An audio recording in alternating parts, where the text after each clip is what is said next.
Hi, my name is Jennifer Hancock. I am the founder of Humanist Learning Systems and the author of several books about humanism. Today I want to talk about humanism, our values as a nation, which is individual responsibility for the community. Individual responsibility, community. Why be responsible? So that you can actively fix your problems. And we do have problems individually and as a community. And a humanist,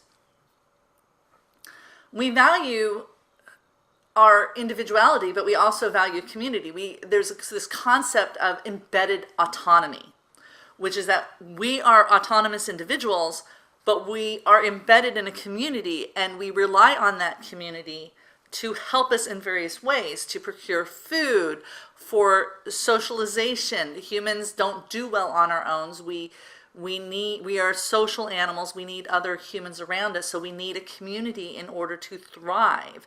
And we can't just take from that community. In order for the community to thrive so that we can thrive, we have responsibilities to the community. So humanism is about balancing our individualism with our responsibilities to the community in which we live. And these are our values as a nation. We value the individual, but we also value responsibility, and hopefully we also value community. It's written into our Constitution.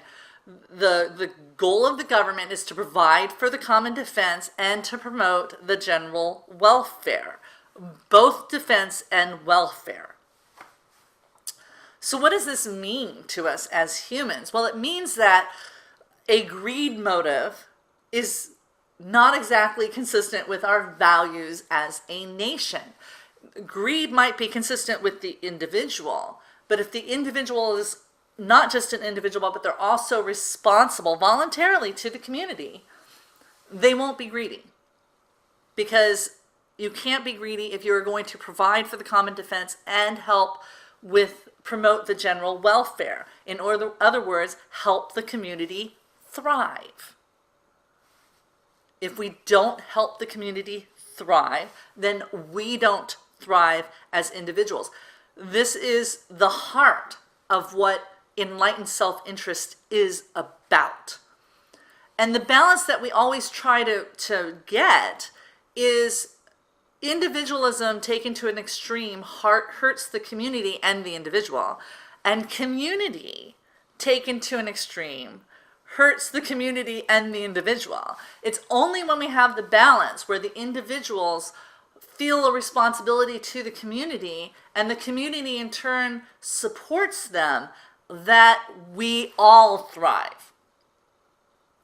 I do an online course on generational differences, bridging the generation divide. And one of the things the science shows us, the research into generational divide shows us, is that one of the big predictors of how people will behave to their fellow humans and to their company is whether or not society invested in that individual when they were younger. If you grew up in a time of social investment, you have a lot of social trust. You trust the community even while you're an individual in that community.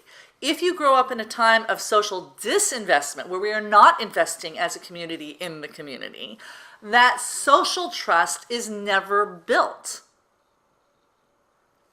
And if it's never built, then the feeling of responsibility, reciprocal responsibility back to the community just isn't there.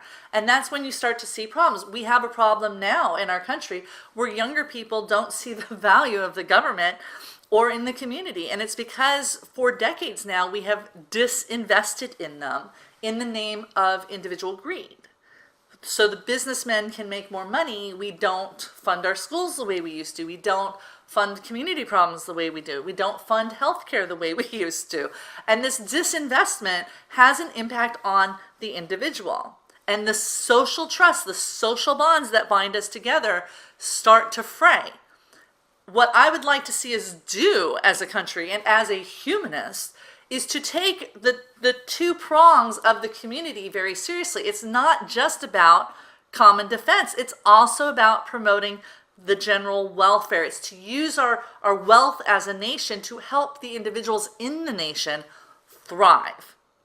And we do that with social investment and the building of social trust so that the individual feels a responsibility to the community, and that becomes voluntary. And for the longest time it was. And we've just gotten away from that because apparently some people think the only thing the government's supposed to do is common defense, but that's not what's written in our Constitution. It's for the general welfare and the common defense. If you want to learn more about humanism as a philosophy throughout time and what these values are, because our country was founded on Enlightenment values, which are humanist values, get my handy Humanism handbook. It's available in digital format and also as a paperback. I think you'll really enjoy it, and it will really help you think through what your values are and how they relate to the values other people hold.